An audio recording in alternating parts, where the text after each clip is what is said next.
अल्लाह दूसरा हुक्म ये दे रहा है कि अपने माता पिता के साथ अच्छा सलूक करो। अय अल्लाह, मेरी माँ 70 साल की हो गई है, बिस्तर पे पाखाना कर देती है। अय अल्लाह, मेरे लिए बड़ी तकलीफ का मौका आ गया, बड़ी आजमाइश का मौका आ गया, मैं क्या करूं? घर में कोई देखभाल करने वाला नहीं है, बूढ़ी माँ बिस्तर पर पेशाब व पाखाना कर रही है। अल्लाह, मैं क्या करूं? अल्लाह कह रहा है, इम्मा यबलुगन्ना इंदकल किबरा अहदुहुमा औ किलाहुमा फला तकुल लहुमा उफ्फिन। ऐ इंसान, ये तो तेरी खुशनसीबी है, ये तो तेरी खुशकिस्मती है कि तुझे बूढ़े माँ बाप मिले हैं। जाओ जरा उन बच्चों से पूछो जिनकी माँ जल्दी उनको छोड़ के चली गई। उनकी शादी के पहले माँ चली गई, अब शादी होती है तो वो बेचारा तरसता है कि काश मेरी माँ भी होती। उसके बच्चे पैदा होते तो वो तरसता है कि काश मेरी माँ जिंदा होती तो कम से कम मेरे बच्चों को दादी का प्यार मिलता, मेरा बाप जिंदा रहता तो मेरे बच्चों को दादा का प्यार मिलता। जिंदगी के बहुत सारे ऐसे मोड़ आते हैं जब इंसान अपने माँ बाप के मशवरे की जरूरत महसूस करता है। अगर बूढ़े माँ बाप मिले हैं मेरे प्यारे साथियों तो इसको अपने लिए बोझ मत समझो।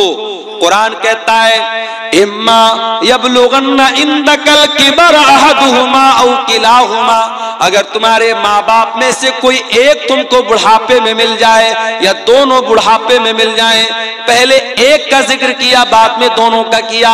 अगर एक मिला है, माँ मिली है बाप मर चुका है, या बाप मिला है माँ मर चुकी है, तो जो एक बचा है उसके साथ और स्पेशल उसकी खिदमत करो और ज्यादा उसकी खिदमत करो, क्योंकि जब तक वो दो थे, जब तक बूढ़ा बूढ़ी दोनों जिंदा थे, एक दूसरे का सपोर्ट करते थे, एक दूसरे का सहारा थे, एक दूसरे को हौसला देते थे। अगर बुढ़िया चली गई और बूढ़ा बचा या बूढ़ा चला गया और बूढ़ी बची तो वो और ज्यादा लाचार हो गए, वो और ज्यादा बेबस हो गए, उनका और ज्यादा ख्याल करो। अल्लाह अकबर। एक बचा है तो उसका और ज्यादा ख्याल करो। अल्लाह ने पहले एक का जिक्र किया, कहा अगर तुम्हारे माता पिता में से कोई एक तुमको मिल जाए या दोनों मिल जाए तो तुम्हें क्या करना है? फरमाया, फला तकुल लहुमा उफ्फिन, उनको कभी उफ भी मत कहना।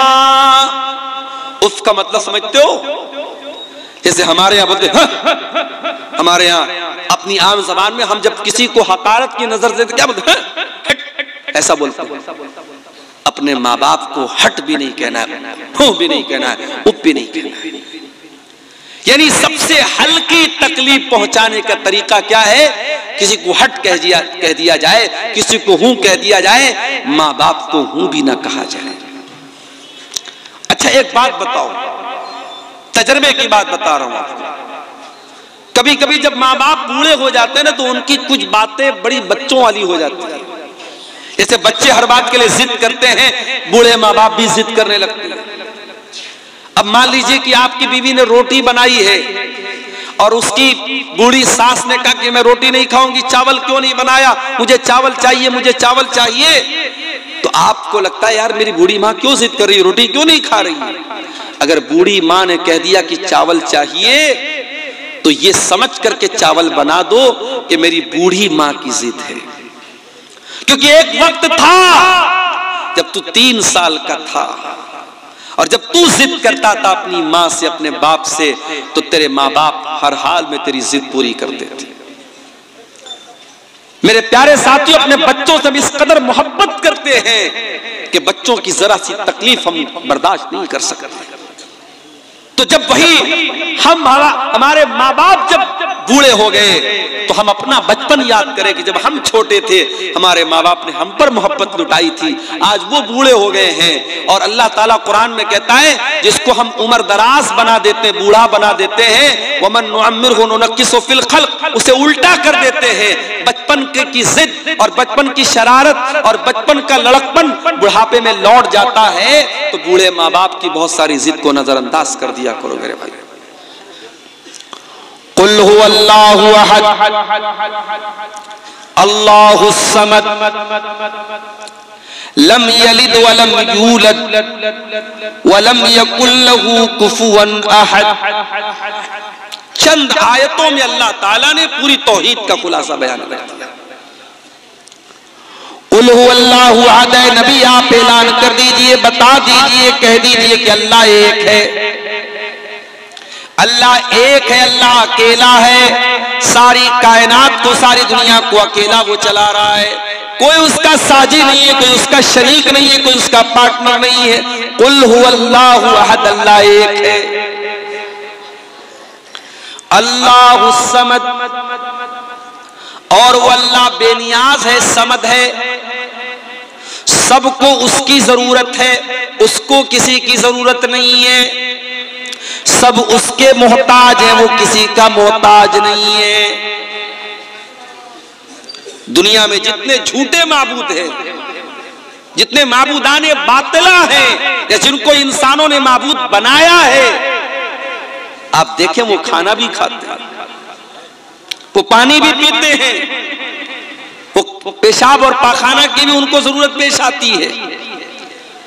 लेकिन अल्लाह तबारक व तआला इन तमाम चीजों से पाक है। उसे ना खाने की जरूरत है, ना पानी की जरूरत है। सारी दुनिया को चलाने के बावजूद उसको ना आराम की कोई जरूरत है, ना नींद आती है, ना सोता है वो। आयतल कुर्सी में हम यही बात कहते हैं, अल्लाहु ला इलाहा इल्ला हुवल हय्युल क़य्यूम। अल्लाह के सिवा कोई माबूद नहीं है, वो जिंदा है, हमेशा से है और हमेशा रहेगा। अल क़य्यूम, सारी कायनात को कायम रखने वाला, सारी कायनात को चलाने वाला है, समस्त ब्रह्मांड को चलाने वाला है। ला ताखुज़ुहु सिनतुन वला नौम, न तो उसको नींद आती है, न ऊँघ आती है। हमारे ड्राइवर साहब आए हैं पटना से, बड़े आराम से वो 400 साढ़े 400 किलोमीटर गाड़ी चला के आते हैं। और फिर ऐसा भी हुआ है कि हम पटना से अररिया आए, किशनगंज आए और रात ही में फिर निकलना भी है। लेकिन अल्लाह ताला ने, ड्राइवर है, उसको इतनी ताकत दी है, इतना स्टेमिना दिया है, वो बेचारा गाड़ी चला के आता है, फिर वापस भी जाता है। हालांकि लोग बताते हैं कि ड्राइवर के बगल में जो इंसान बैठता है, ड्राइवर की सीट के पास वाली सीट पर जो बैठता है, उसको कभी सोना नहीं चाहिए। मगर हमारे उस ड्राइवर ने कहा कि नहीं शेख आप सोइए, हमें कोई टेंशन नहीं, हम गाड़ी, कोई गाना भी नहीं सुनते हैं, कोई म्यूजिक भी नहीं, खामोशी से अपनी गाड़ी चला रहे हैं। अब मैं अगर रात भर का जगह हूं और तकरीर के बाद तो वैसे भी बॉडी थक जाती है, तो मैं उनके बगल में कभी बैठा बैठा मैं सो जाता हूं, मुझे नींद आने लगती है, या नींद नहीं आती तो कम से कम ऊँघ आने लगती है। इंसान को ऊँघ आने लगती है, यानी वो नींद का एक खुमार चढ़ने लगता है। इंसान की पहचान यही है मेरे प्यारे साथियों, इंसान जब थक जाता है तो सोने लगता है, उसे आराम की जरूरत है, उसे नींद की जरूरत है। या अगर नींद नहीं भी ले रहा है, बहुत मजबूत है, लेकिन अगर कई रातों का जगा होगा तो ऑटोमेटिक उसकी आंखों में नींद आने लगेगी, ऊँघ आने लगेगी, बदन भारी होने लगेगा। अल्लाह तबारक व तआला को न नींद आती है, न ऊँघ आती है, न वो सोता है, न उसे ऊँघ आती है, न नींद का खुमार आता है। अल्लाह ताला नींद और आराम से भी पाक है मेरे प्यारे साथी। कुल हुवल्लाहु अहद, अल्लाह एक है। अल्लाहुस समद, अल्लाह बेनियाज है, उसको किसी की हाजत नहीं, किसी की जरूरत नहीं है। कोई तहज्जुद पढ़ने वाला ये न समझे अल्लाह मेरे तहज्जुद का मोहताज है। कोई अल्लाह की राह में चंदा देने वाला, ज़कात देने वाला, दान देने वाला, खैरात देने वाला ये न समझे अल्लाह को मेरे माल की जरूरत है। नहीं, अल्लाह को तेरे माल की जरूरत नहीं है। अरे तू क्या, तेरी औकात क्या? तुझे तो माल देने वाला भी अल्लाह है, तुझे इस लायक बनाने वाला भी अल्लाह है कि तू दान दे रहा है। अल्लाह चाहता तुझे दान लेने वाला बना देता, ये तो तू अल्लाह का शुक्रिया अदा करके उसने तुझको देने के लायक बनाया। ये बात भी याद रखिए, सारी दुनिया के लोग मिल करके अगर अल्लाह ताला की इबादत करें, नमाजी बन जाएं, तहज्जुद गुजार बन जाएं, अल्लाह की शान में कोई इजाफा होने वाला, उसकी इज्जत में कोई बढ़ोतरी होने वाली नहीं है। वो पहले भी इज्जत वाला था, हम नमाज पढ़े तब भी इज्जत वाला है, हम नमाज न पढ़े तब भी वो इज्जत वाला है। ये तो हमारी बदनसीबी है। अब्दुल गफ्फार साहब से हम मोहब्बत करते हैं। उनको व्हाट्सएप पर मैंने मैसेज किया, मौलाना मुझे आपसे एक जरूरी बात करना है। मेरा नंबर भी उनके मोबाइल पर सेफ है, व्हाट्सएप पर नोटिफिकेशन आ गया, उनके सामने मैसेज आया मेरा। एक दिन गुजरा, 2 दिन गुजरा, मैं फिर मैंने किया कि आप क्यों मेरे मैसेज का जवाब नहीं दे रहे हैं। उन्होंने बार बार मेरे मैसेज को देखा और इग्नोर किया। अब सोचिए, अगर आपकी दोस्ती है अब्दुल गफ्फार साहब से और आपके साथ अब्दुल गफ्फार साहब ने ऐसा किया तो आपको कैसा लगेगा। हालांकि मैं ये भी बता दूं आपको, मेरा नंबर चूंकि बहुत लोगों के पास है तो बहुत फालतू मैसेजेस भी आते हैं, और फिर बहुत सारे ग्रुपों में भी लोगों ने जोड़ रखा है, ग्रुपों के मैसेज अलग आते हैं। तो कभी ऐसा होता है कि किसी आदमी का मैसेज आया, मैं नहीं देख पाया, ये मुमकिन है। अभी एक प्रोग्राम था मेरा कलिया चक में, और यही पटना से बाई रोड मुझको कलिया चक जाना था। कितना लंबा, आपका अररिया तो पटना से 400 किलोमीटर है, लेकिन कलिया चक कटिहार होते हुए जाना था, वो और ज्यादा था, 500 के ऊपर, 550 किलोमीटर था। अब वहां जिस आदमी ने मुझसे जलसे की तारीख ली थी वो फोन कर रहा है, वो मैसेज कर रहा है, फिर किसी और का फोन आ रहा है, कहां पहुंचे मौलाना साहब, फिर तीसरे का फोन आ रहा है, कहां पहुंचे मौलाना साहब, फिर मैसेज आ रहा है व्हाट्सएप पर, कहां पहुंचे आप, लोकेशन भेजिए, लोकेशन भेजिए। कभी कभी तो दिमाग खराब हो जाता है मेरे भाई। कितने लोगों को जवाब दिया जाए, कितने लोगों को बताया जाए कि मैं कहां पहुंचा।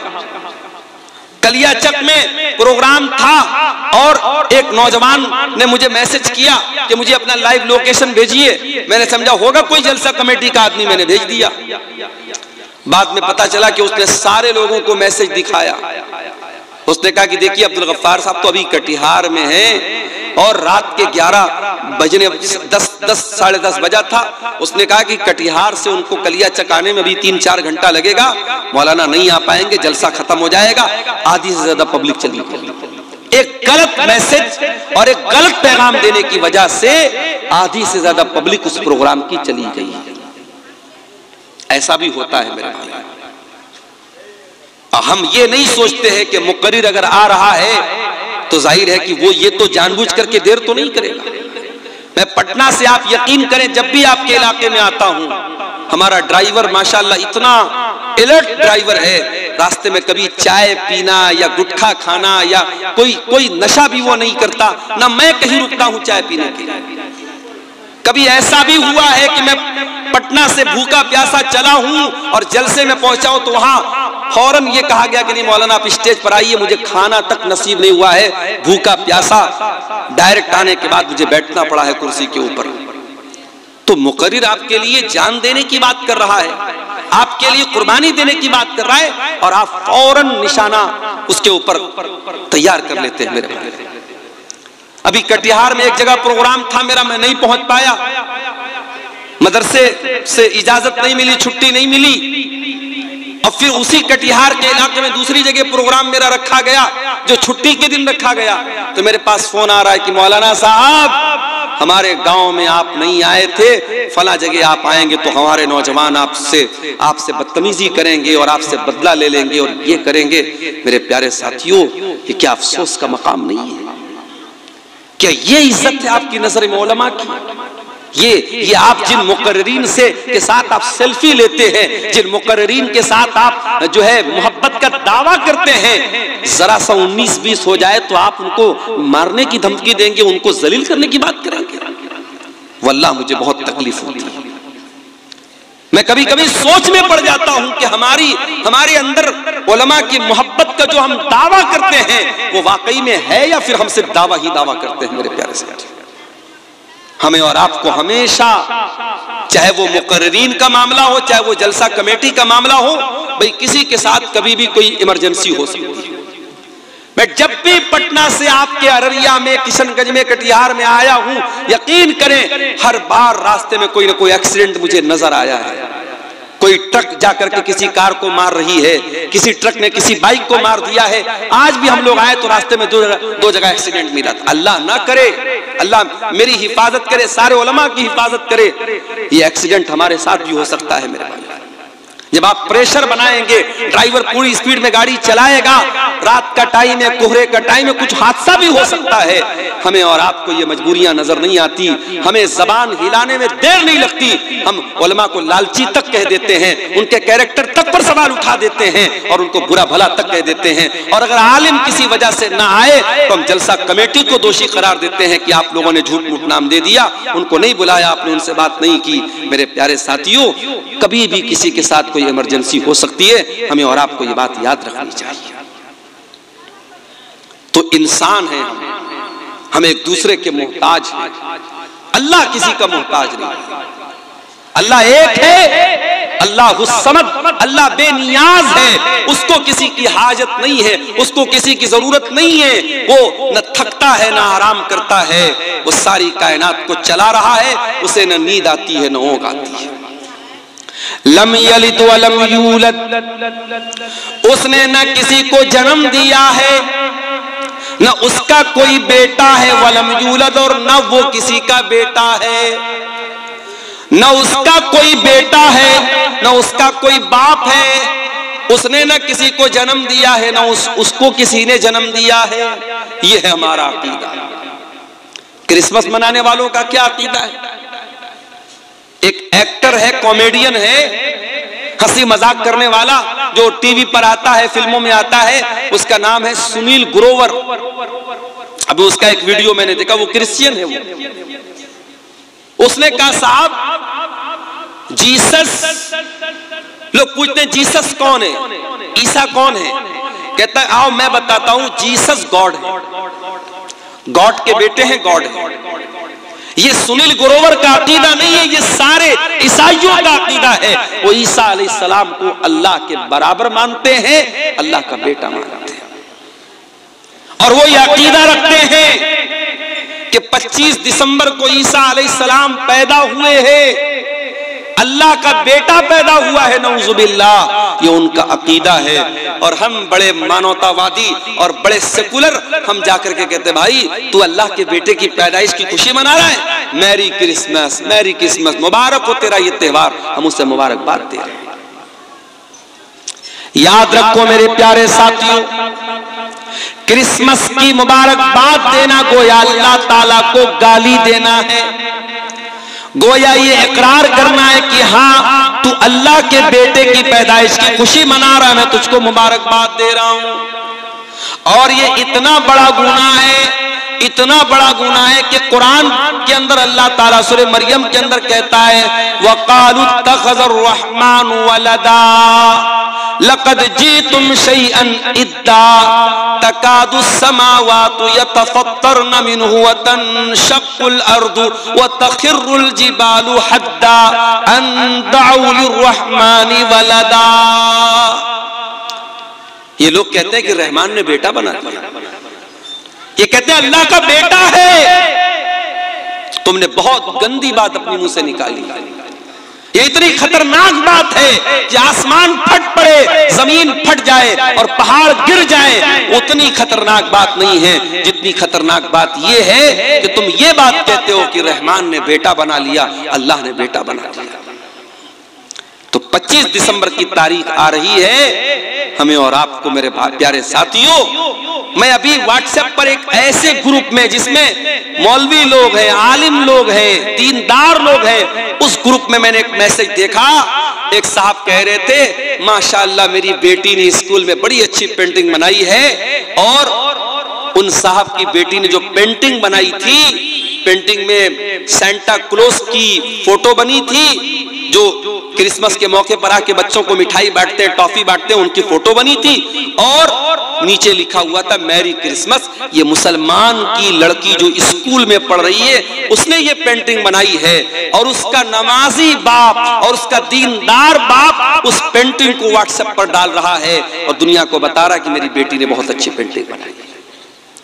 मेरे प्यारे साथियों, कहीं ऐसा न हो कि आपके बच्चे स्कूल में पढ़ते हुए इसी क्रिसमस के त्योहार को कबूल कर लें, इस अकीदे को कबूल कर लें, और कल जब जवान हो जाएं तो इसी अकीदे पर जवान हो जाए कि हाँ, ईसा अलैहिस्सलाम अल्लाह के बेटे हैं। अपने बच्चों को मेरे प्यारे साथियों, इसीलिए मैं कहता हूं, अगर 4 पैसे अल्लाह ने आपको दिए हैं और आप अपने बच्चों को कॉन्वेंट स्कूलों में पढ़ाते हैं, इंग्लिश मीडियम स्कूलों में पढ़ाते, ठीक है, मैं मना नहीं करता। जरूरी नहीं है कि हर आदमी अपने बच्चे को आलिम बनाए, जरूरी नहीं है कि हर बच्चा मदरसे में पढ़े, स्कूल में भी आप पढ़ा सकते हैं। मगर हाँ, अगर आपके बच्चे को स्कूल में दीन की तालीम नहीं मिल रही है तो मस्जिदों के अंदर या स्कूल के टाइम के अलावा टाइम के अंदर कोई ऐसा सिस्टम होना चाहिए कि आपका बच्चा दीन की बेसिक तालीम हासिल करे, इस्लाम की बुनियादी तालीम हासिल करे, ताकि आपका बेटा कल जब जवान हो जाए तो अपने दीन की बुनियादों को वो न भूले, अपने दीन की बुनियाद पर कायम रहे। मेरे प्यारे साथी, गौर करो, आज मुसलमान क्रिसमस मना रहा है और इसी क्रिसमस के त्योहार के 5-6 दिन के बाद जब दिसंबर की आखिरी तारीख आएगी, जिसको नए साल की रात कहा जाता है, तमाम बड़े बड़े शहरों में बड़े बड़े होटल सज जाएंगे, नाचने वालियों को बुलाया जाएगा, गाने वालियों को बुलाया जाएगा, म्यूजिक का प्रोग्राम होगा, नाच गाने का प्रोग्राम होगा, शराब बहुत ज्यादा पी जाएगी, जिना बहुत ज्यादा किया जाएगा, रात भर लोग नाचेंगे, मौज मस्ती करेंगे, और इस तमाम रंग रलियों के कामों में हमारा मुसलमान भाई भी शामिल होगा। और सिर्फ मुंबई की बात नहीं कर रहा हूं, सिर्फ दिल्ली की बात नहीं कर रहा हूं, सिर्फ कलकत्ता की बात नहीं कर रहा हूं। अब आपके कटिहार में, आपके किशनगंज में, आपके पूर्णिया में, आपके अररिया में, आपके फॉरबिसगंज में, आपके सिलीगुड़ी में, आपके न्यू जलपाईगुड़ी में, आपके दार्जिलिंग में, ये तमाम आपके करीब के जो बड़े बड़े शहर और इलाके हैं, वहां भी नए साल का पूरा जश्न मनाया जाता है। बड़े महंगे महंगे होटल बुक होते हैं और आपके मुसलमान नौजवान भी इन बुराइयों में शामिल होते हैं। मेरे प्यारे साथी, अल्लामा इकबाल ने सही कहा था, वज़ा में तुम हो नसारा तो तमद्दुन में हुनूद, ये मुसलमान है जिन्हें देख के शर्माए यहूद। ये कैसे मुसलमान हैं जिनको देख के यहूदी भी शर्माते हैं? ये ऐसे मुसलमान हैं कि इनको देख के यहूदी भी शर्माते हैं। इनकी हरकतें मेरे प्यारे साथियों ऐसी हैं। आज ऐसे दौर और हालात में मेरे प्यारे साथियों हम जी रहे हैं, और आज अफसोस इस बात का होता है, हम नए साल का जश्न मना रहे हैं।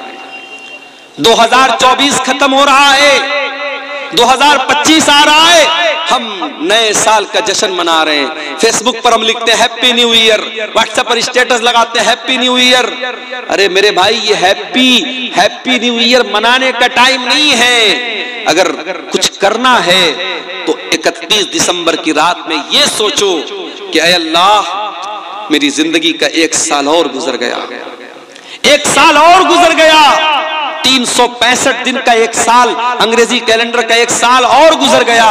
ऐ अल्लाह, इस 1 साल में भी मैं नमाजी नहीं बन सका, अगर मैं दीनदार नहीं बन सका, अगर मैं अपनी बुराइयों से दूर न हो सका, मैं अपनी कमजोरियों पर कंट्रोल नहीं कर पाया, अपने अंदर पाई जाने वाली खामियों को दूर नहीं कर सका, तो ऐ अल्लाह, मैं बहुत बड़ा नादान हूं कि जिंदगी का 1 साल और कम हो गया, और अपनी कब्र से, अपनी मौत से मैं 1 कदम और करीब हो गया, और उसके बाद भी मैं अगर अपने आप को नहीं सुधार पा रहा हूं तो ये रोने का मकाम है, ये अफसोस करने का मकाम है, ये कोई जश्न मनाने का मकाम नहीं है, ये कोई खुशी मनाने का मकाम नहीं है। मेरे प्यारे साथी, अल्लाह ताला हमारे नौजवानों को सही समझ अता फरमाए, और क्रिसमस के त्योहार पर उनको हर किस्म के शिरकिया कामों से दूर रहने की तौफीक दे, और फिर नए साल के जश्न के नाम पर होने वाली बेहयाई से और बुराई से अल्लाह तबारक व तआला हमारे नौजवानों की हिफाजत फरमाए।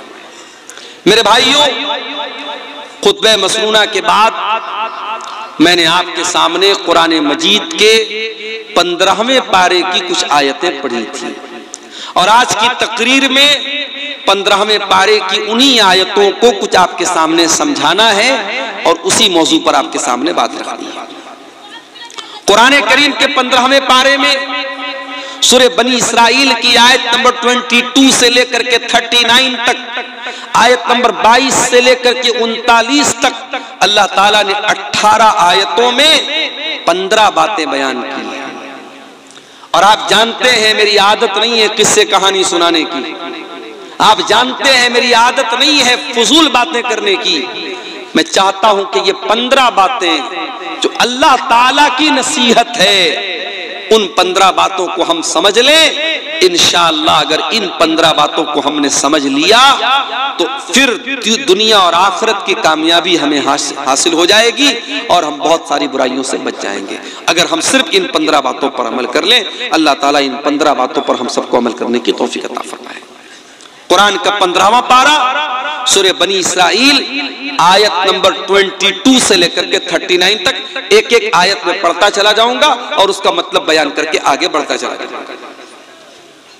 कुरान की पहली नसीहत, ला तजअल मअल्लाहि इलाहन आखर। ऐ इंसान, अल्लाह के साथ तू किसी और को माबूद न बना, अल्लाह के साथ तू किसी और को मुश्किल कुशा न बना, अल्लाह के अलावा किसी और के आगे तू हाथ न फैला। फतक़ूद मज़मूमम मख़ज़ूला, वरना तू जलील हो करके बैठ जाएगा, रुसवा हो करके बैठ जाएगा।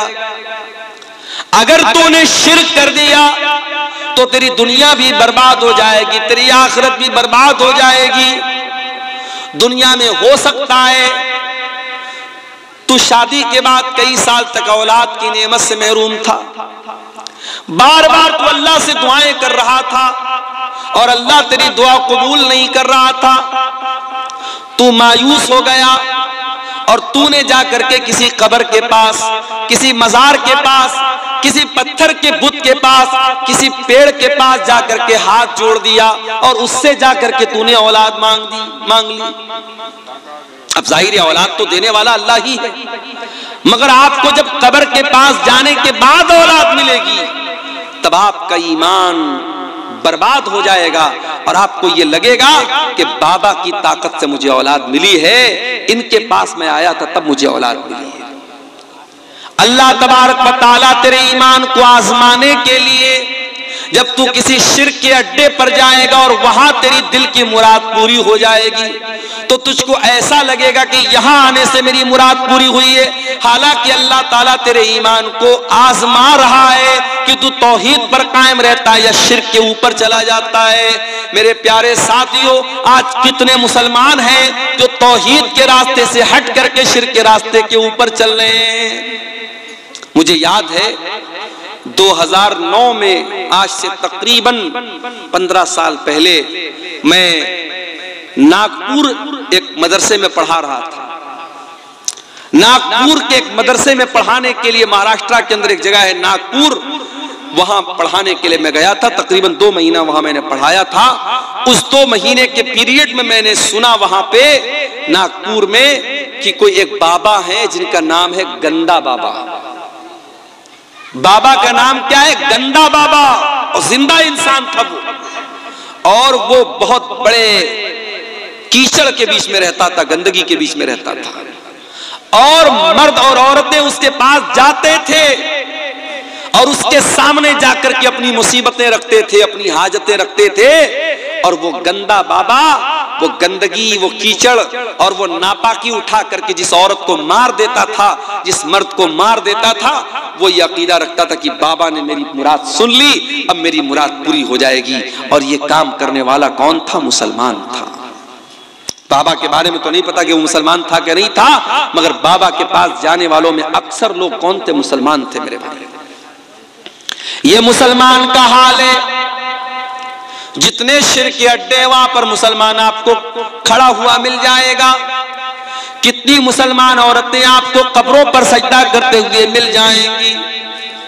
कितनी मुसलमान औरतें पत्थर के बुत के आगे आपको हाथ जोड़ने वाली भी मिल जाएंगी। क्रिसमस का त्योहार मनाने वाला मुसलमान नौजवान भी आपको मिल जाएगा। याद रखो मेरे प्यारे साथियों, दुनिया के अंदर दौलत तो बहुत सारी दौलतें हैं, मगर सबसे बड़ी दौलत अगर कोई है तो ईमान की दौलत है। सबसे बड़ी अगर कोई दौलत है तो तौहीद की दौलत है। दुनिया की सारी दौलत कमा करके क्या करेंगे हम अगर हमारे पास ईमान की दौलत नहीं होगी, हमारे पास तौहीद की दौलत नहीं होगी।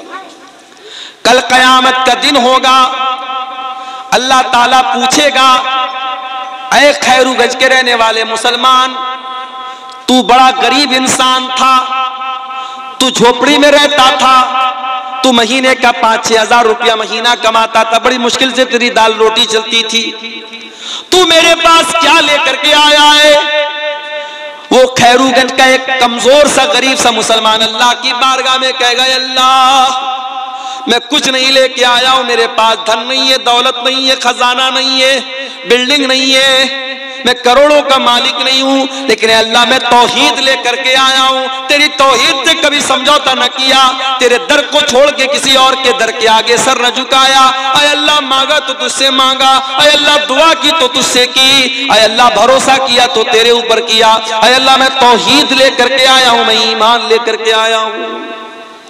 और वो गरीब मुसलमान, वो गांव देहात का रहने वाला गरीब मुसलमान जिसके पास कुछ नहीं था, कमजोर से मकान में रहता था, तौहीद लेके अल्लाह क्या जाएगा, अल्लाह उसको जन्नत में दाखिल करेगा।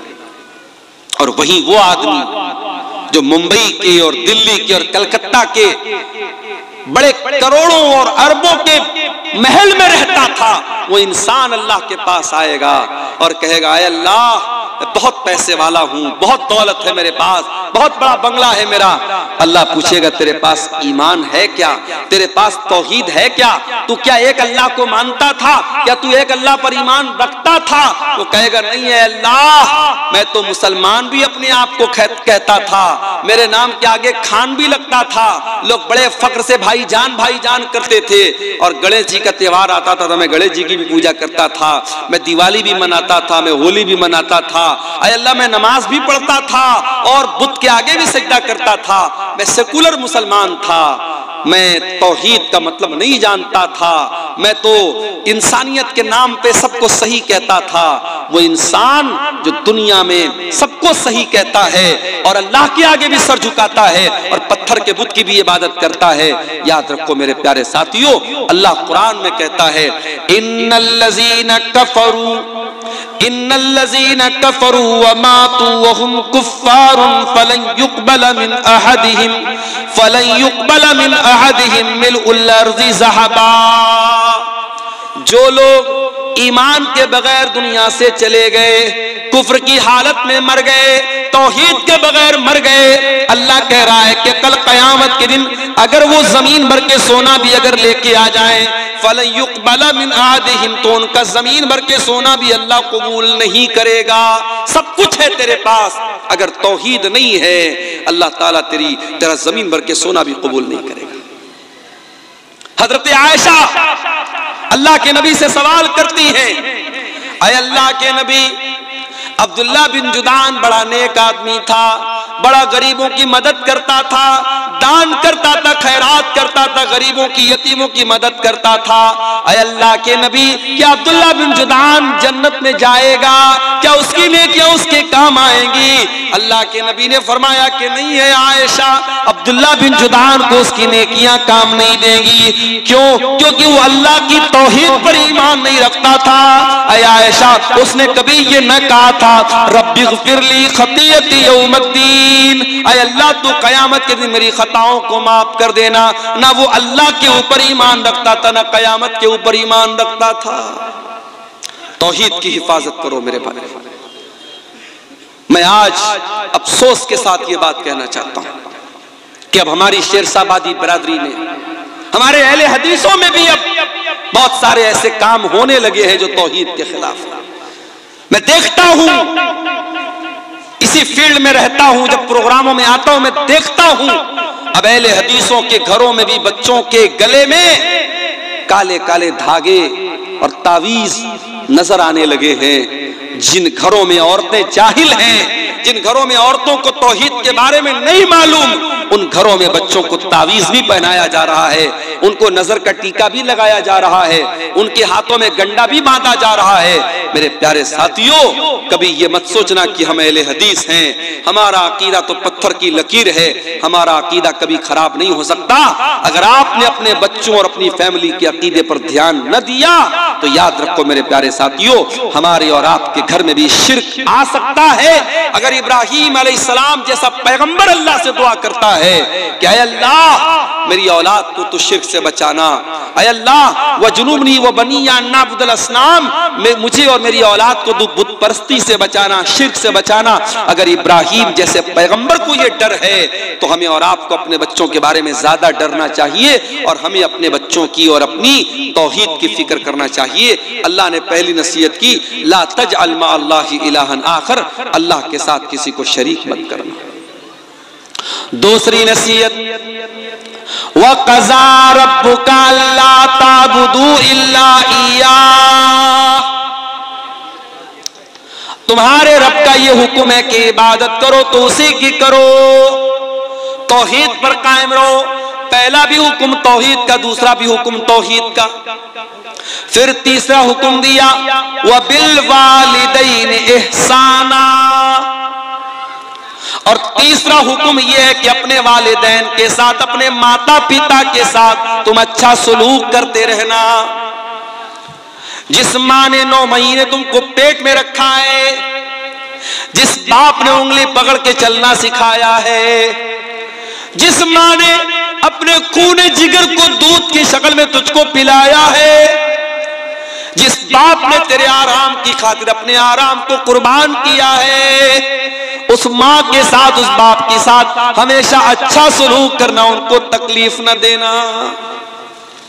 कभी पेट में गैस हो जाती है ना, इंसान बेचैन हो जाता है। कभी डॉक्टर के यहाँ जाओ तो सबसे ज्यादा आपको गैस के पेशेंट मिलेंगे। बड़े बड़े हॉस्पिटलों में चले जाओ तो सबसे ज्यादा भीड़ कहाँ रहेगी? पेट के डॉक्टर के पास रहेगी, गैस्ट्रोलॉजिस्ट के पास रहेगी। पेट के अंदर जरा सी गैस हो जाए, इंसान डॉक्टरों के पास भागता है। अगर 1 घंटा आपके पेट में कोई चीज रह जाए, आप बेचैन हो जाएंगे। मेरे प्यारे साथियों, जिस पेट में 1 घंटा तक आप कुछ हवाओं को अपने पेट में रहने नहीं देते, थोड़ी सी गैस पेट में बन जाए तो जीना हराम हो जाता है। उसी पेट में एक औरत 9 महीने तक अपने बच्चे को रखती है। जरा कैलकुलेटर ले जाकर के चेक कर लेना कि 9 महीने में कितने घंटे और कितने मिनट आते हैं। 1 घंटा आप अपने पेट में कोई एक्स्ट्रा बोझ नहीं रख सकते। माँ अपने बच्चे को 9 महीने में तकरीबन 4000 से भी ज्यादा घंटे तक अपने पेट में अपने बच्चे को रखती है। और जब बच्चे को जन्म देती है तो समझो कि वो जीवन की बहुत बड़ी अग्नि परीक्षा देती है, अपने जिंदगी को दांव पे लगा देती है, और तब जाकर के बच्चा पैदा होता है। और वही बच्चा जब जवान होता है, उस माँ को गाली दे के घर से निकाल भी देता है। वही बच्चा जब जवान होता है, उसी बाप के साथ बदतमीजी करता है, बाप को बुरा भला कहता है। और ऐसे भी बदनसीब बेटों को मैंने देखा है जिन्होंने अपने बाप के ऊपर हाथ तक उठाया है। याद रखो मेरे प्यारे साथियों, इस दुनिया में अल्लाह ने अगर हम पर एहसान किया है, हमें पैदा किया है, तो हमें पैदा करने का सबब और जरिया अल्लाह ताला ने हमारे माता पिता को बनाया है, हमारे माँ बाप को बनाया है। माँ के मरने के बाद माँ की तरफ से मदरसे में चंदा देने वालों, माँ की तरफ से मदरसे में बिल्डिंग बनवाने वालों, माँ की तरफ से इलाके में ट्यूबवेल लगवाने वालों, तुम्हारी माँ को तुम्हारे उसके मरने के बाद तुम्हारी नेकियों की जरूरत नहीं है। माँ की जिंदगी में माँ को तुम्हारी जरूरत है, बाप की जिंदगी में बाप को तुम्हारी जरूरत है। बाप जिंदा था, बिस्तर पे बैठ करके खांसता था, तूने 10 रुपए की दवा तक उसको न दी। माँ बिस्तर पे तड़पती थी तो बीवी के साथ आराम से लेटा रहता था, तुझे माँ की कभी कोई चिंता न हुई। तू अपने बच्चों के साथ बैठ करके अच्छे खाने खाता था, तेरी माँ बेचारी कई कई दिन तक भूखी रह जाती थी, और आज माँ के मरने के बाद तू लाखों करोड़ों दान और खैरात में लुटा रहा है। बंद कर दे ये नौटंकी और बंद कर दे ये ड्रामेबाजी। तेरी माँ को तेरी इस ड्रामेबाजी की कोई जरूरत नहीं है, ना अल्लाह को कोई जरूरत है। वबिल वालिदैन एहसाना। अभी एक दिन मेरी 2 साल की बच्ची है, मेरी घर पे खेल रही थी, खेलते खेलते सीढ़ी के पास पहुंची, गिरने लगी। मेरी बीवी की नजर पड़ी, बीवी ने हाथ पकड़ा उसका, अब हाथ को जोर से पकड़ के खींचा ताकि बच्ची गिर ना पाए, और वो हाथ जोर से खींचने में बेटी का मेरे जो हाथ वो उतर गया। बच्चों का हाथ कमजोर होता है, हाथ उसका उखड़ गया। अब बच्ची बहुत तेज चिल्लाने लगी, उसको किसी पल करार नहीं। मैं मदरसा गया हुआ था, अब बीवी बेचारी रो रही है, बच्चे अलग परेशान। मैं मदरसे से घर आया, मैंने क्या बात है, तो मालूम हुआ कि बच्ची का हाथ उखड़ गया है। फौरन हमारे इलाके के हड्डी के डॉक्टर थे, उनके पास लेके गया, और डॉक्टरों के पास तो तजर्बा होता है, वो फौरन उन्होंने देख करके वो समझ गए कि क्या मामला है। उन्होंने फौरन उसको बच्ची का हाथ पकड़ के कैसे उसको घुमाया, बिल्कुल ठीक हो गया उसका हाथ। तो ये उतनी देर के लिए समझिए कि बच्ची रो रही है, बच्ची तड़प रही है, और हम और बच्ची की जो माँ है, हम दोनों लोगों के लिए एक एक मिनट एक एक पल बड़ा भारी गुजर रहा था। और जैसे ही बच्ची खेलने लगी, मुस्कुराने लगी, ऐसा लगा कि हमारा दिल बाग बाग हो गया। मेरे प्यारे साथियों, ये बचपन का दौर होता है। फिर जब हम बड़े होते हैं और हमारे माँ बाप जब बूढ़े होते हैं और वो किसी बात के लिए अगर जिद करते हैं या उनको कोई तकलीफ पहुंचती है या वो दवा टाइम से नहीं खाते हैं, तो हम उनको डांटने लगते हैं कि क्यों आप दवा नहीं खाते हैं, आप कोई बात नहीं मानते। मेरे भाइयों, हम अपने बचपन को याद करें। हमारी बहुत सारी नादानियों को हमारे माँ बाप माफ कर देते थे। आज बूढ़े हो गए हैं, आज उनसे बहुत सारी गलतियां हो सकती हैं, चिड़चिड़ापन आ सकता है, जिद हो सकती है। उनकी जिद को नजरअंदाज कर देना। कुरान कहता है वकुल्लहुमा कौलन करीमा। अपने माँ बाप से तू अदब से बात करना, सम्मान से बात करना, रिस्पेक्ट के साथ बात करना। जो बूढ़े माँ बाप तुझे मिल जाएं तो उनसे बड़े अदब के साथ बात करना। वक़्फ़िज़ लहुमा जनाहज़्ज़ुल्लि मिनर्रहमा वक़ुर रब्बिरहमहुमा कमा रब्बयानी सगीरा। और ऐ इंसान, तू जितना बड़ा बन जाए, इलाके का एमएलए बन जाए, एमपी बन जाए, करोड़पति बन जाए, अरबपति बन जाए, जब अपनी माँ के पास बैठा कर, जब अपने बाप के पास बैठा कर, तो अपने आप को डाउन टू अर्थ कर लिया कर, अपने आप को झुका लिया कर, अपने आप को नरम कर लिया कर। अपने आप को कभी अपनी माँ से ऊंचा बनने की कोशिश न करना, अपने बाप से ऊंचा बनने की कोशिश न करना। जितने बड़े भी हो, बाप के लिए तुम बेटे हो, माँ के लिए तुम बेटे हो। अपने माँ बाप के लिए अपने आप को झुका करके रखना, अपने आप को बिछा करके रखना। और अल्लाह ने एक दुआ सिखाई, मेरे भाइयों, इस दुआ को याद कर लो। जब दुआ के लिए हाथ उठाया करो, अपने माँ बाप के लिए ये दुआ जरूर किया करो। रब्बिरहमहुमा कमा रब्बयानी सगीरा। ऐ परवरदिगार, मेरे माँ बाप पर रहम फरमा, जिस तरीके से उन्होंने बचपन में मुझको पाला है। यानी हमारी ये औकात नहीं है, हमारी ये हैसियत नहीं है, हमारे बस की ये बात नहीं है कि हम अपने माँ बाप का बदला उतार सकें, उनके एहसानात को उतार सकें। हम अल्लाह के हवाले कर रहे हैं कि ऐ अल्लाह, तू हमारे माँ बाप का एहसान तू उतार देना, तू उन पर रहम कर देना। हजरत उमर ने एक आदमी को देखा था, अपनी माँ को अपने कंधे पर बिठा के खाने काबा का तवाफ करा रहा था। अपनी बूढ़ी माँ को अपने कंधे पर बिठाकर खाने काबा का तवाफ करा रहा था। और जब तवाफ करा लेता है, कहता है कि अमीरुल मोमिनीन, ऐ हजरत उमर, आज ऐसा लगता है कि मैंने अपनी माँ का हक अदा कर दिया है, मैंने माँ के दूध का कर्जा उतार दिया है, मैंने माँ के एहसानात का बदला उतार दिया है, मैंने अपने कंधे पर बैठ करके अपनी माँ को तवाफ कराया है। हजरत उमर ने कहा, अरे तू माँ का एहसान उतारने की बात करता है, अभी तो तेरी माँ ने तुझको जन्म देते वक्त जो तेरी माँ के मुंह से जो तकलीफ की आवाज आई थी, जो दर्द की आवाज आई थी, अभी तो तूने उस दर्द की आवाज का भी हक अदा नहीं किया है।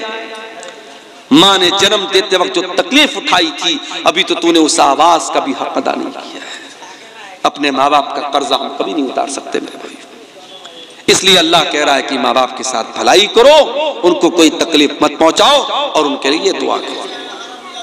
अच्छा, अब यहां पर एक सवाल, मैं अपनी माँ की बड़ी खिदमत करता हूं, मैं अपने बाप की बड़ी सेवा करता हूं, फिर भी मेरी माँ मुझसे खुश नहीं है, फिर भी मेरा बाप मुझसे खुश नहीं है, मेरे दिल में माँ बाप के लिए कोई बुराई नहीं है, मैं अपनी तरफ से बेहतर करता हूं, मगर मेरे माँ बाप मुझसे नाराज रहते हैं। अल्लाह कहता है रब्बुकुम आलमु बिमा फी नुफूसिकुम इन तकूनु सालिहीना फइन्नहु काना लिल अव्वाबीन गफूरा। तुम्हारा परवरदिगार तुम्हारे दिल के हालात को भी जानता है, तुम्हारे दिल के अंदर क्या है, दुनिया को पता हो या ना पता हो, अल्लाह को तो सब पता है। अगर वाकई में तुम्हारे दिल में कोई चोर नहीं है और दिल में तुम्हारे माता पिता का सम्मान है, माँ बाप की इज्जत करते हो, माँ बाप का हक अदा करते हो, और फिर भी माँ बाप को तुमसे शिकायत है, तो कोई मसला नहीं, अल्लाह माफ करेगा, क्योंकि तुम्हारे दिल के हालात को अल्लाह जानता है। तो ये दूसरी नसीहत है मेरे भाई। तीसरी नसीहत, व आतिज़ल कुर्बा हक़्क़हु वल मिस्कीन व इब्न सबील, और अपने रिश्तेदार को भी उसका हक दो, और गरीबों को भी उनका हक दो, और मुसाफिरों को भी उनका हक दो। माँ बाप के बाद अल्लाह ताला ने रिश्तेदार का जिक्र किया है। आप अररिया के हैं, अगर आपके रिश्तेदार पूर्णिया में है, आपके रिश्तेदार कटिहार में है, आपके रिश्तेदार बंगाल में है, तो आपको पता होना चाहिए हमारे रिश्तेदार कौन कौन है। और अगर आपको अल्लाह ने दौलत से नवाजा है और आपके रिश्तेदारों में कोई जरूरतमंद है, तो आप जब ज़कात निकालें, जब दान खैरात करें, जब चंदा दें, जब सदका खैरात करें, तो अपने रिश्तेदार को तरजीह दें, रिश्तेदार की पहले मदद करें। रिश्तेदार की जब आप मदद करेंगे तो आपको डबल सवाब मिलेगा, रिश्तेदारी का भी सवाब मिलेगा और सदका देने का भी सवाब मिलेगा। आज बड़े अफसोस की बात है, एक इंसान मदरसे में बढ़ चढ़ करके हिस्सा लेता है, मस्जिद बनवाने में बढ़ चढ़ करके हिस्सा लेता है, और उसका अपना सगा भाई बेचारा परेशान हाल है, दाने दाने का मोहताज है, उसके बच्चे भूखे रहते हैं, उसके पास ढंग का मकान भी नहीं है। मेरे प्यारे साथियों, ये इंसानियत नहीं है, ये इस्लाम नहीं है, ये शरीयत नहीं है कि आप पेट भर के खाना खा लें और आपका अपना भाई भूखा प्यासा रहे। अल्लाह कह रहा है वह आतिज़ल कुर्बा हक़्क़हु, अपने रिश्तेदार को उसका हक दो, वल मिस्कीन, और जो गरीब लोग हैं, जो मिस्कीन लोग हैं, जो समाज का दबा हुआ तबका है, उसकी तुम मदद करो। वब्न सबील, और कोई मुसाफिर है, यूपी से आया है, आसाम से आया है, कश्मीर से आया है, सफर में उसकी किसी ने पॉकेट मार ली, उसका पर्स चोरी हो गया, अब बेचारा वो मदद मांग रहा है, मुसाफिर है, मजबूर है, उसकी मदद करो, उसको तुम अपने माल, अपनी ज़कात की रकम भी उसको तुम दे सकते हो। अल्लाह ने माँ बाप का जिक्र करने के बाद ये तीसरी नसीहत की कि रिश्तेदार को, गरीब को और मुसाफिर को उसका हक दो। उसके बाद चौथी नसीहत, वला तुबज़िर तबज़ीरा, और अल्लाह के बंदो, माल के अंदर फजूल खर्ची ना करना, नाजायज जगहों पर अपना माल खर्च ना करना। इन्नल मुबज़्ज़िरीन कानू इख़वान शयातीन, बेशक फजूल खर्ची करने वाले, शराब पर पैसा लुटाने वाले, ज़िना पर पैसा लुटाने वाले, लड़कियों के नंबर पर रिचार्ज करवाने वाले, नाजायज रिश्ता बनाने के लिए अय्याशी करने वाले और हराम जगहों पर पैसा खर्च करने वाले, इन्नल मुबज़्ज़िरीन कानू इख़वान शयातीन, वो शैतान के भाई हैं। पैसा हमारा नहीं, कोई ये ना कहे पैसा मेरा है, नहीं, हमारी क्या औकात है मेरे भाई, पैसा अल्लाह का है, अल्लाह ने हमको दिया है, अल्लाह ने हमको दिया है, अल्लाह चाहता तो हमें ना देता। और ये भी याद रखो, दुनिया में दौलत इंसान के टैलेंट से नहीं मिलती, इंसान के इल्म से नहीं मिलती।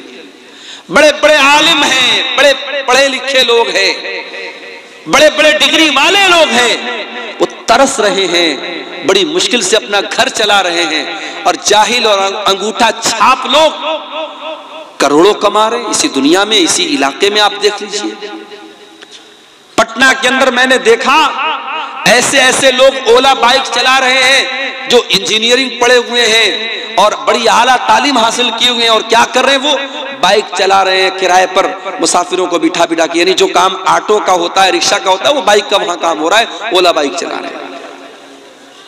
तो पढ़ाई लिखाई से पैसा नहीं का ताल्लुक नहीं है मेरे भाई। ठीक है, आप पढ़ लिख लेंगे, अल्लाह करे आपको अच्छी नौकरी मिल जाए, अच्छा मकाम मिल जाए, मगर जरूरी नहीं है कि आपके इल्म के एतबार से आपको पैसा मिले। तो अगर अल्लाह ने आपको पैसे वाला बनाया है तो ये मत कहिए कि पैसा मेरा है, पैसा अल्लाह का है।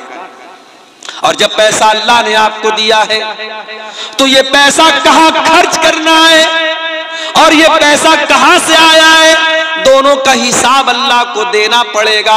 अल्लाह के प्यारे नबी फरमाते हैं, ला तज़ूलु क़दमा इब्ने आदम मिन इंदि रब्बिही यौमल क़ियामा। क़यामत के दिन इंसान अपनी जगह से हिल नहीं पाएगा जब तक 5 सवालों का जवाब न दे दे। और उन 5 सवालों में एक सवाल ये भी होगा, व अन मालिही मिन ऐन इक्तसबहु व फीमा अनफ़क़हु। तूने माल कहां से कमाया और कहां खर्च किया। हराम जगहों पर पैसा खर्च करने वाले शैतान के भाई हैं। अपने जायज काम पर अगर आप जरूरत से ज्यादा पैसा खर्च करते हैं, जैसे राहुल गांधी का जूता अभी आजकल बड़ा चर्चा में चल रहा है। राहुल गांधी ने, पता नहीं, मैंने वीडियो देखा नहीं है, ये बयान किया जा रहा है, कहने वाले बोल रहे हैं कि राहुल गांधी ने किसी को जूता मार दिया तो बेचारा आईसीयू में चला गया। तो इंटरनेट पर मैंने चेक किया तो पता लगा वो 4 लाख का जूता है। भाई 4 लाख के जूते से किसी को मारोगे तो कहां जाएगा, आईसीयू में ही जाएगा। हम लोग घड़ी पहनते बड़ी मुश्किल से, टाइटन की घड़ी है 1000-2000 की घड़ी आती है। कुछ लोग साहब राडो की घड़ी पहनते हैं और पता नहीं कौन कौन सा ब्रांड आता है, 1.5 लाख की 2-2 लाख की घड़ी पहनते हैं लोग। तो घड़ी पहनना तो जायज है, लेकिन इसमें आप हद से ज्यादा पैसा खर्च करेंगे तो ये इसराफ है। जूता पहनते हैं लोग 4-4 लाख का जूता, ये इसराफ है मेरे भाई। किसी बहुत बड़ी बॉलीवुड की हीरोइन की शादी थी, बनारस से उन्होंने अपनी शादी का लहंगा सिलवाया था। बनारस तो जानते हैं आप, साड़ी का गढ़ है और कपड़े का गढ़ है। तो मैं नाम नहीं लूंगा हीरोइन का, वरना आप लोग कहेंगे मौलाना को हीरोइनों का नाम भी आता है। उस हीरोइन के लहंगे का कपड़ा बनारस से तैयार हुआ था और उस लहंगे में ओरिजिनल गोल्ड जो होता है, सोना, उसकी जरी इस्तेमाल हुई थी, उसका तार इस्तेमाल हुआ था और कई लाख का वो लहंगा था। और ये आज से मैं 15 साल पहले की बात बता रहा हूं। एक हीरोइन की शादी हुई तो उनका लहंगा बनारस से तैयार हुआ था। शादियों पर कितना खर्च हो रहा है देखिए आप। उत्तर प्रदेश के मेरठ में एक शादी हुई, लड़के ने अपनी साली को घड़ी, साली ने आकर के घड़ी पहनाई, तो घड़ी पहनाने की जो रस्म थी उसका जो पैसा दिया दुल्हे ने 2.5 लाख रुपया दिया। 2.5 लाख रुपया उसको घड़ी की पहनाई का दिया। और मौलवी साहब ने जिन्होंने निकाह पढ़ाया, उनको निकाह पढ़ाने का इनाम 11 लाख रुपए दिया गया। और दुल्हे साहब को ससुराल से जो पैसा मिला इनाम के तौर पे, जहेज के तौर पे 2.5 करोड़ रुपया कैश मिला।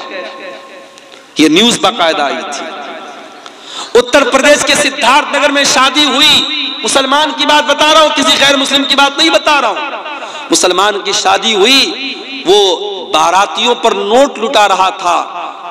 20 लाख रुपए उसने नोटों की गड्डियां हवा में लुटा दी, 20 लाख रुपए लुटा दी उसने बारातियों के ऊपर। ये मुसलमान ये काम कर रहा है। अल्लाह कह रहा है, वला तुबज़्ज़िर तबज़ीरा, फजूल खर्ची न करना, इन्नल मुबज़्ज़िरीना कानू इख़वान अश-शयातीन। फजूल खर्ची करने वाले शैतानों के भाई हैं। व कान अश-शैतानु लिरब्बिही कफूरा, और शैतान अपने रब का बहुत बड़ा नाशुक्रा है। कितनी चीजें हो गई? 4 चीजें हो गई। अब 5वीं चीज भी सुन लीजिए। व इम्मा तुरिज़न्ना अन्हुम इब्तिगा रहमतिन मिन रब्बिका तरजूहा फकुल लहुम क़ौलन मैसूरा। अगर तुम्हारे पास गरीब को देने के लायक, रिश्तेदार को देने के लायक पैसा नहीं है और वो तुमसे मदद मांगने के लिए आया है, अल्लाह ने पहले देने का तरीका बताया। अगर देने की ताकत नहीं और मना करना है तो मना कैसे किया जाए, मना करने का तरीका भी बता दिया। फरमाया फकुल लहुम क़ौलन मैसूरा। अपने उस रिश्तेदार को अगर पैसा देने की ताकत नहीं है तुम्हारे अंदर तो नरमी के साथ माजरत कर लेना, एक्सक्यूज बयान कर देना, अपना उज्र बयान कर देना, उसके साथ सख्ती ना करना, उसको डांट करके मत भगाना, उसको झिड़क करके ना भगाना, नरमी के साथ, प्यार के साथ, मोहब्बत के साथ उसको रवाना कर देना। अगर कोई आपके दरवाजे पर मदद मांगने के लिए आ जाए, कोई साइल आ जाए, तो कुरान कह रहा है उसको कभी सख्ती के साथ बात मत करो, मोहब्बत के साथ, नरमी के साथ कह दो भाई अभी मेरे पास नहीं है, बाद में तुम आ जाना। ये ना देने का तरीका अल्लाह ताला ने बयान किया। उसके बाद फरमाया इन्ना रब्बका यबसुत। उसके बाद फरमाया वला तजअल यदका मगलूलतन इला उनुकिका वला तबसुतहा कुल्लल बस्ती फतक़उद मलूमन महसूरा। बड़ी जामी आयत है कुरान की। बाज़ उलमा कहते हैं कि इस एक आयत पर अगर कोई देश अमल करे उस देश की अर्थव्यवस्था सही हो जाए। आज हमारे देश की अर्थव्यवस्था क्यों चौपट है? क्योंकि मामला वही है, अंधेर नगरी चौपट राजा वाला मामला आ चुका है। आज हम रोड पर चलते हैं, चाहे रोड अच्छी हो चाहे रोड खराब हो, हर किलोमीटर पर आज टोल देना पड़ रहा है। बनारस से, पटना से आपके अररिया आने के दौरान कई टोल पड़े और अभी यहां से अगर हमको बंगाल जाना पड़ जाए तो कई टोल पड़ेंगे। यानी एक एवरेज अगर जोड़ा जाए तो हर किलोमीटर पर 2 रुपया टोल टैक्स हमको देना पड़ता है। हम बाइक खरीदते, कार खरीदते हैं, ऑलरेडी उस बाइक और कार की जब हम कीमत अदा करते हैं अच्छा खासा अमाउंट हम रोड टैक्स में देते हैं। उसके बावजूद जब हम सड़क पर गाड़ी निकालते हैं तो हमें टोल टैक्स भी देना पड़ता है। और इतनी इनकम के बावजूद आज कितने देश में हमारे भूखे मर रहे हैं। यानी देश की अर्थव्यवस्था सही नहीं हो पा रही है। कुरान हमें अर्थव्यवस्था को सही करने का तरीका बता रहा है, कुरान हमें इकोनॉमी को सही करने का तरीका बता रहा है। अल्लाह कह रहा है वला तजअल यदका मगलूलतन इला उनुकिका। अपनी गर्दन को अपने हाथ को अपनी गर्दन से बात करके मत रखो। यानी अपने हाथ को बिल्कुल समेट करके मत रखो, जहां जरूरत पड़े खर्च करो। वला तबसुतहा कुल्लल बस्ती। और अपने हाथ को पूरी तरीके से फैला भी मत दो। अगर बहुत ज्यादा फैला दोगे, अपनी लिमिट से ज्यादा खर्च करोगे, फतक़उद मलूमन महसूरा, तो जलील होकर के और थक हार करके बैठना पड़ेगा। अगर अपनी चादर से बड़ा पैर फैलाओगे तो पैर खुल जाएगा और जलील हो जाओगे। जितनी बड़ी चादर है उतना ही पैर फैलाओ। बहुत ज्यादा कंजूसी भी मत करो और बहुत ज्यादा सखावत भी मत करो। बहुत सारे लोग होते हैं, पैसा भी है, दौलत भी है, लेकिन अपने बच्चों को ना अच्छा खिलाते हैं ना खुद अच्छा खाते हैं। रोजाना वही घर में एक तरीके की सब्जी बन रही है, वही एक तरीके का गोश्त बन रहा है, वही नॉर्मल चीजें बन रही हैं। जबकि अल्लाह ताला ने दौलत दी है, अच्छा खा सकता है, अच्छा पहन सकता है, न ढंग का कपड़ा पहनता है न ढंग का खाना खाता है। नहीं मेरे भाइयों, अगर अल्लाह ने दौलत दी है, अच्छा खाओ, अच्छा पहनो, ये भी अल्लाह का शुक्र है। अच्छी नेमतें खाओ, जो जिस मौसम का फल मिल रहा है उस मौसम का फल खाओ, उस मौसम के मेवे खाओ, उस मौसम की अच्छी ग़िज़ाएं खाओ।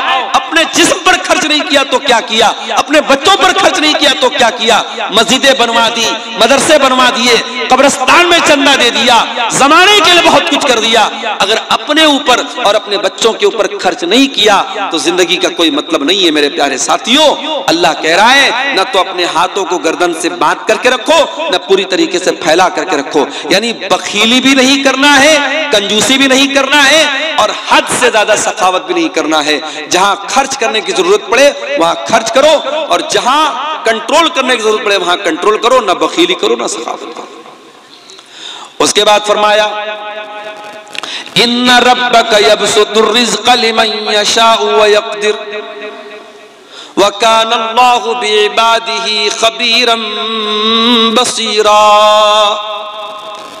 तुम्हारे रब को पता है किसको रोजी ज्यादा देना है, किसको कम देना है।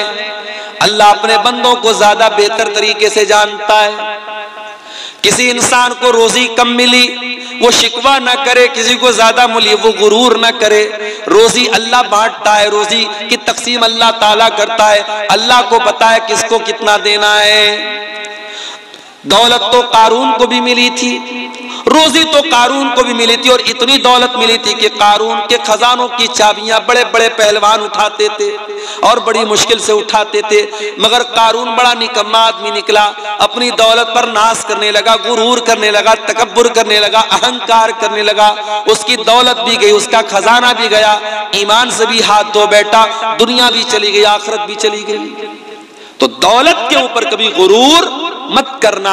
हो सकता है दौलत आज है कल नहीं होगी। दौलत की तकसीम अल्लाह ने अपने हाथ में ली है, अल्लाह को पता है कब किसको कितना देना है। कभी इस पर भी हसद मत करना, अरे उसे इतना मिल रहा है मुझे इतना क्यों मिला, उसे ज्यादा मिल रहा है मुझे कम क्यों मिला। कभी इस पर भी हसद मत करना।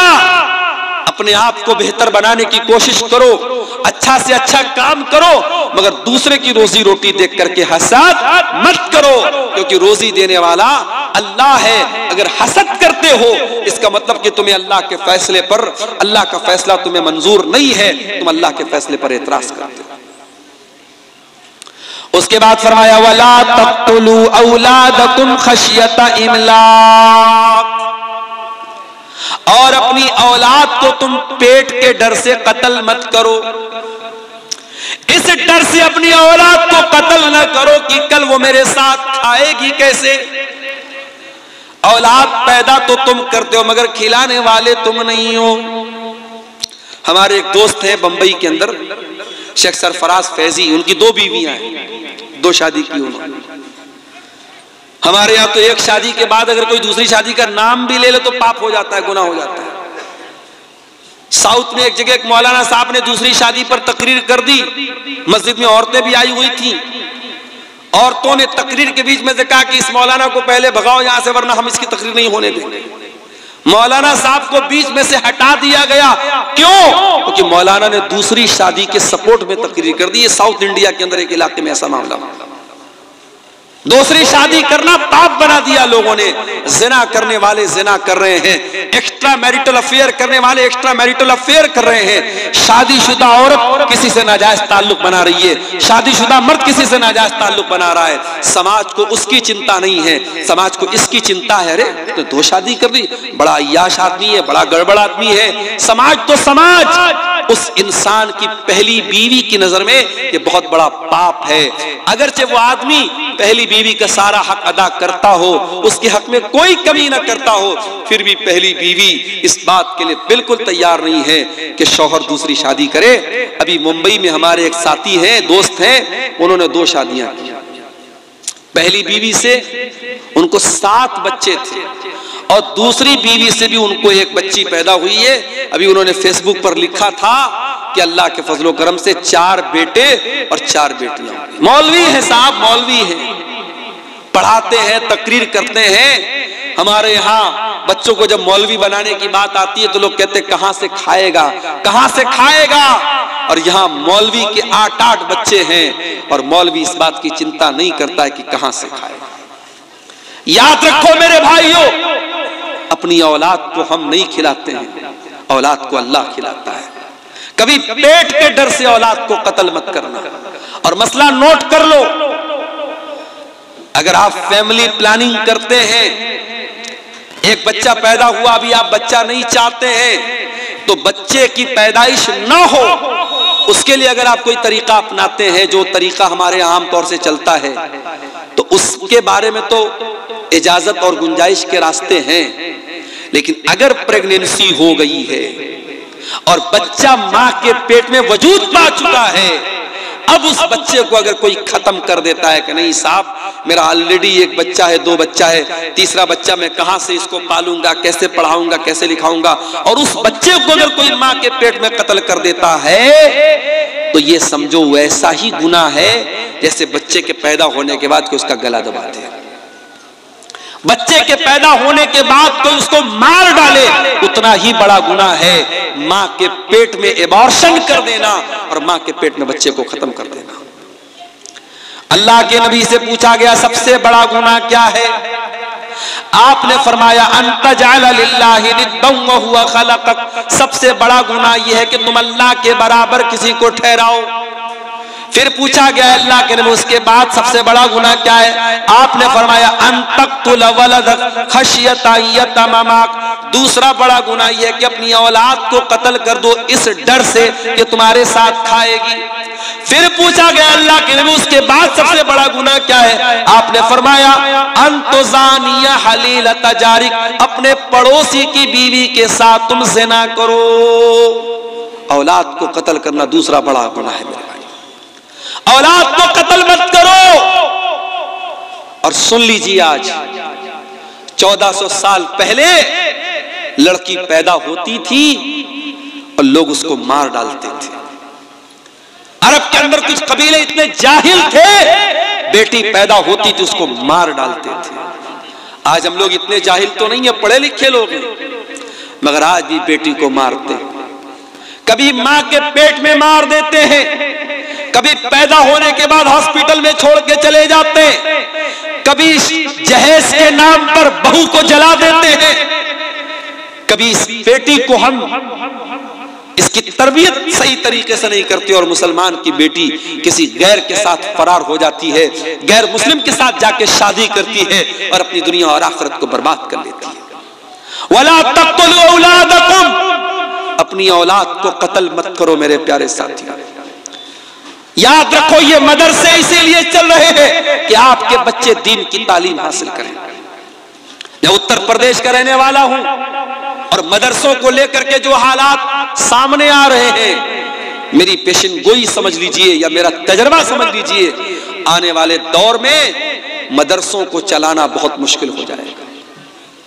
अभी आप ये मत सोचिए कि साहब हम तो बिहार में रहते हैं, हमारे यहाँ तो नीतीश जी की सरकार है, कोई मसला नहीं है। मदरसों को लेकर के बहुत अच्छे इरादे नहीं है लोगों के, मदरसों पर बहुत अच्छी नजर नहीं है। हमें अपने इन मदरसों में जो दीन की तालीम हम दे रहे हैं अपने बच्चों को, मेरे प्यारे साथियों, आने वाले दौर में इन मदरसों को चलाना भी बहुत बड़ा चैलेंज बन जाएगा।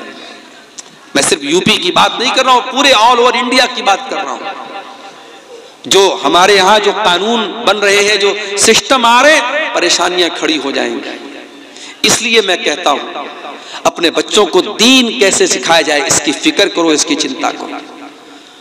बच्चों को अच्छा खिला देना, अच्छा पहना देना ये काफी नहीं है। अगर आपने बच्चों को ईमान नहीं दिया, बच्चों को दीनी तालीम नहीं दी, तो बच्चों को सही तरबियत न देना ये भी बच्चों को कत्ल करने के बराबर है। और कुरान कह रहा है वला तक़्तुलू औलादकुम खशियत इमलाक, अपनी औलाद को कत्ल मत करो पेट के डर से, फाका कशी के डर से।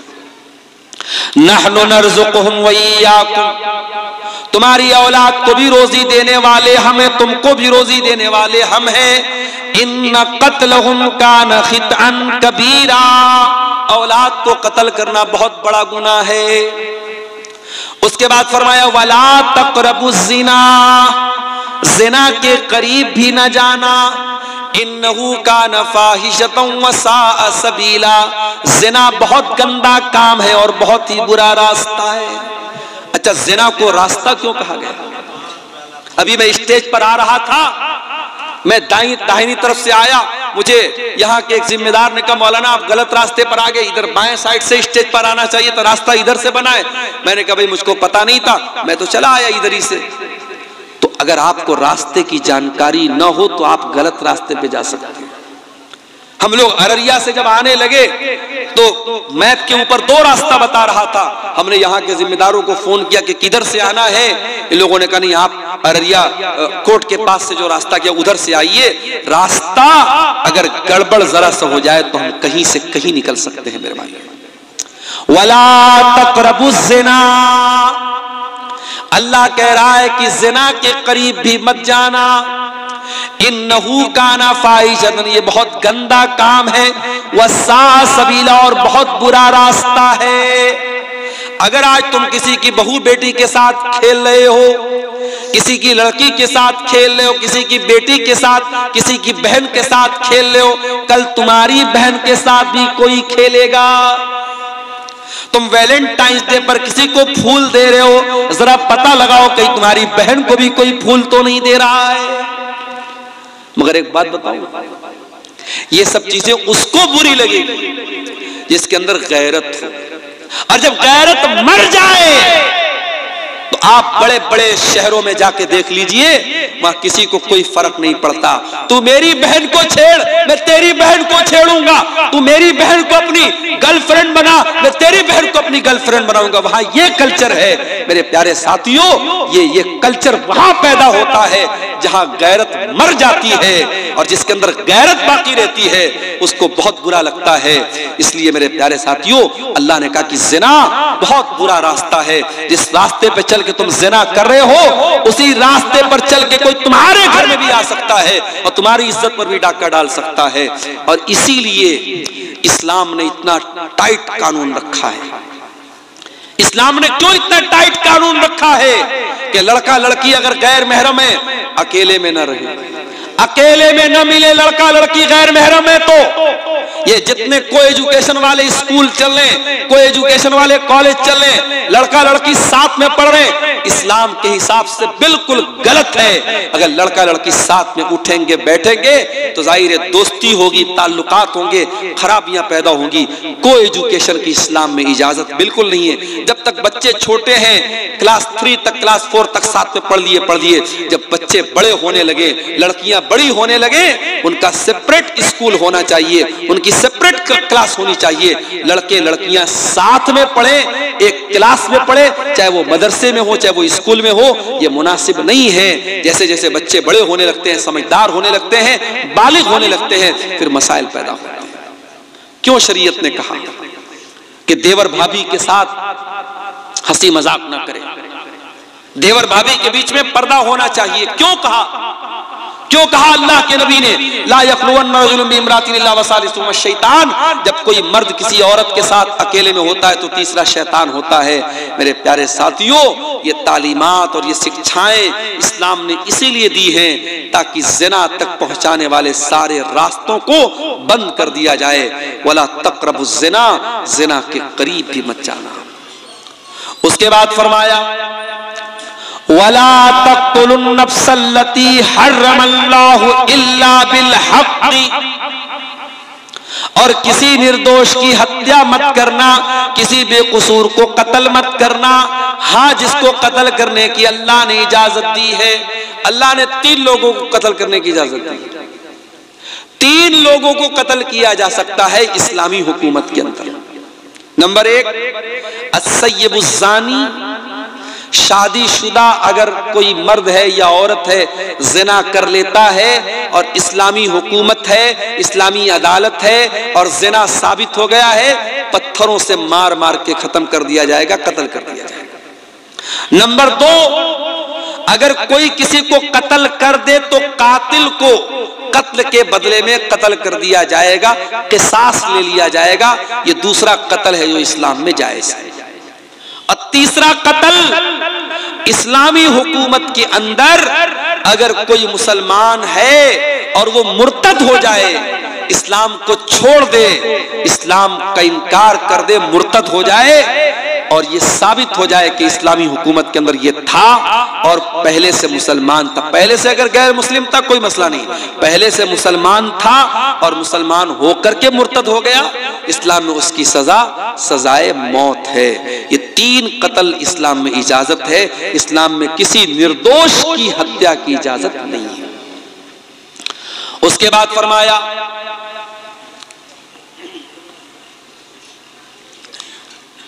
वला तक़रबू मालल यतीम इल्ला बिल्लती ही अहसन, यतीम के माल के करीब न जाना। जो बच्चा यतीम है, जिसका बाप मर चुका है, अगर उसका माल तुमको मिल जाए तो उसका माल मत हड़प जाना, उसका माल मत खा जाना, उसके माल के करीब न जाना। इल्ला बिल्लती ही अहसन, हाँ अगर उस यतीम बच्चे को पढ़ाने में, लिखाने में, उसकी परवरिश करने में कुछ पैसा खर्च हो रहा है तो उतना पैसा तुम उसके माल में से ले सकते हो। हत्ता यबलुगा अशुद्धा, और जब वो लड़का जवान हो जाए, बड़ा हो जाए, तो फिर उसका माल उसके हवाले कर दो। यतीम का माल तुम्हें नाजायज तरीके से खाने की इजाजत नहीं। उसके बाद फरमाया वऔफू बिल अहदी, और वादा करने के बाद वादा को पूरा करो। इन्नल अहदा कान मसऊला, अल्लाह ताला क्या वादे का सवाल होगा। अगर किसी से वादा किया है, वादे को निभाने वाला बनो, वादा खिलाफी मत करो, वादे को तोड़ने वाले मत बनो। अब 3-4 बातें और रह गई हैं, उसको सुन लीजिए, फिर बात को हम खत्म करेंगे। उसके बाद फरमाया वऔफू बिल कैल इज़ा किल्तुम, और जब किसी को सामान नाप करके दो तो पूरा पूरा नाप करके दो। वज़िनू बिल क़िस्तासिल मुस्तक़ीम, और जब सामान तौल करके दो तो तराजू को सही रखो, नाप और तौल को सही रखो। कारोबार में चोरी मत करो, बेईमानी मत करो, फ्रॉड मत करो, नाप और तौल बिल्कुल सही रखो। ज़ालिका खैरुन व अहसनु तअवीला, अल्लाह कह रहा है अंजाम इसी का अच्छा है। अगर सामान गड़बड़ तौलोगे कल अंजाम बुरा होगा, दुनिया में भी बुरा होगा, आखिरत में भी बुरा होगा। और सामान सही तौल करके दोगे, हो सकता है प्रॉफिट कम कमाओगे, हो सकता है मुनाफा कम कमाओगे, मगर अंजाम इसी का अच्छा होने वाला है। उसके बाद फरमाया वला तक़फ़ु मा लैसा लक बिही इल्म, और जिस चीज की तुमको नॉलेज ना हो उस चीज के पीछे मत पड़ो। ये भी बहुत बड़ा मसला है आज। जिस चीज के बारे में पता नहीं है उस पर भी लोग अपनी राय देने लगते हैं, अपने फतवे देने लगते हैं, हलाल बताने लगते हैं, हराम बताने लगते हैं। नहीं, जिस चीज की आपको नॉलेज नहीं है उसके पीछे मत पड़िए। वला तक़फ़ु मा लैसा लक बिही इल्म, जिस चीज का तुमको इल्म नहीं है उस चीज के पीछे मत पड़ो। इन्नस समा वल बसरा वल फुआदा कुल्लु उलाइका कान अन्हु मसऊला, कयामत के दिन कान से क्या सुना है, आंखों से क्या देखा है, और दिल और दिमाग में क्या क्या इरादे पाले हैं, सबका हिसाब लिया जाएगा। कानों से क्या क्या सुन के आए हो, आंखों से क्या क्या देख के आए हो, ये फेसबुक पर तुमने क्या देखा, ये रील्स में तुमने क्या देखा, ये इंस्टाग्राम में तुमने क्या देखा, तुमने जो देखा है उसका हिसाब देना पड़ेगा। अल्लाह के सब पूछा जाएगा। आज इंस्टाग्राम के जरिए और फेसबुक के जरिए जो नौजवान लड़के और लड़कियों में जो बेहयाई परोसी जा रही है, मेरे भाइयों, अल्लाह की पनाह है। और इस बेहयाई को परोसने में सिर्फ गैरों का हाथ नहीं, हमारा भी हाथ है, हमारे मुसलमानों का भी हाथ है। कितने मुसलमान लड़के हैं जो वाहियात वीडियो बना करके, गंदी वीडियो बना करके आज इंस्टाग्राम पे छोड़ रहे हैं। और याद रखना, अगर किसी गंदी वीडियो को आपने देखा तो उसका गुनाह तो आप तक था, लेकिन जब आपने शेयर कर दिया, आपने फॉरवर्ड कर दिया, आपने मोबाइल पर स्टेटस लगा दिया, अब 500 लोगों ने देखा, 1000 लोगों ने देखा, एक गंदी चीज को जितने लोगों ने देखा उन सब का गुनाह उनको भी मिलेगा और आपके नामे आमाल में भी लिखा जाएगा। अगर आपने कोई अच्छी तकरीर शेयर कर दी, कोई अच्छी क्लिप शेयर कर दी, कोई आलिम का बयान शेयर कर दिया, कोई कुरान की आयत शेयर कर दी, आपको सवाब तो मिलेगा मिलेगा। जितने लोग उसको पढ़ेंगे और उस पर अमल करेंगे और उसको देखेंगे, उसका सवाब भी आपको मिलेगा। मेरे प्यारे साथियों, इसलिए इसीलिए जिस चीज की नॉलेज ना हो उस चीज के पीछे मत पड़ो और गलत कोई चीज शेयर मत करो। अगर कोई दीन से भी रिलेटेड चीज है, आप उलमा से मशवरा करने के बाद, उलमा से राय लेने के बाद उसको फॉरवर्ड कीजिए। उसके बाद आखिरी की दो नसीहत, वला तमश फिल अर्ज़ मरहा, और जमीन में अकड़ करके मत चलना, जमीन में तकब्बुर मत करना, अहंकार मत करना, गुरूर मत करना। इन्नका लन तखरिकल अर्द वलन तबलुगल जिबाल तूला, तू तकब्बुर क्यों करता है? न तो तू जमीन को फाड़ सकता है, न पहाड़ों पे चढ़ सकता है। ऐ हकीर पानी से पैदा हुए इंसान, ऐ मिट्टी के बने हुए इंसान, तू किस बात पर तकब्बुर करता है, किस बात पर गुरूर करता है? तुझे न तो तू अपने पैरों से चल के जमीन को फाड़ सकता है, न अपने पैरों से चल करके तू आसानी से पहाड़ों की बुलंदियों पर चढ़ सकता है। तू क्यों तकब्बुर करता है? अकड़ करके मत चलना। वला तमश फिल अर्ज़ मरहा, जमीन में अकड़ करके मत चलना। और ये सब बयान करने के बाद आखिर में अल्लाह फिर कहता है, ज़ालिका मिम्मा औहा इलैका रब्बुका मिनल हिक्मा। ऐ नबी, ये 15 बातें हमने जो बयान फरमाई है, ये हिकमत की बातें ऐ नबी हमने आपकी तरफ नाजिल की है। वला तजअल मअल्लाहि इलाहन आखर, ऐ नबी आप अपनी उम्मत को ये नसीहत भी पहुंचा दीजिए कि अल्लाह के साथ किसी को शरीक मत करना। फतुल्का फी जहन्नम मलूमम मदहूरा, वरना जहन्नम के अंदर जलील होकर के डाल दिए जाओगे। देखिए मेरे भाइयों, अल्लाह ने 15 नसीहतें की और पहली नसीहत भी यही थी कि अल्लाह के साथ शिर्क मत करना, और आखिरी नसीहत भी यही थी कि अल्लाह के साथ शिर्क मत करना। पता ये चला कि मुसलमान की जिंदगी की शुरुआत भी अल्लाहु अकबर से होनी चाहिए और ला इलाहा इल्लल्लाह से होना चाहिए, और मुसलमान की जिंदगी खत्म भी हो तो ला इलाहा इल्लल्लाह पर खत्म होनी चाहिए। तौहीद पर जिंदा रहे और तौहीद पर मुसलमान की जिंदगी खत्म हो, अपने मरते दम तक अपनी तौहीद की हिफाजत करे। इसीलिए अल्लाह ताला ने जो 15 नसीहतें बयान की हैं, उसमें पहली नसीहत में भी अपने ईमान को बचाने की बात कही और शिर्क से बचने की बात कही, और आखिरी नसीहत भी अल्लाह ने यही की कि शिर्क मत करना, अल्लाह के साथ किसी और को मत पुकारना। ये 15 नसीहतें हैं मेरे प्यारे साथियों, मैंने जिनको आपके सामने बयान किया है।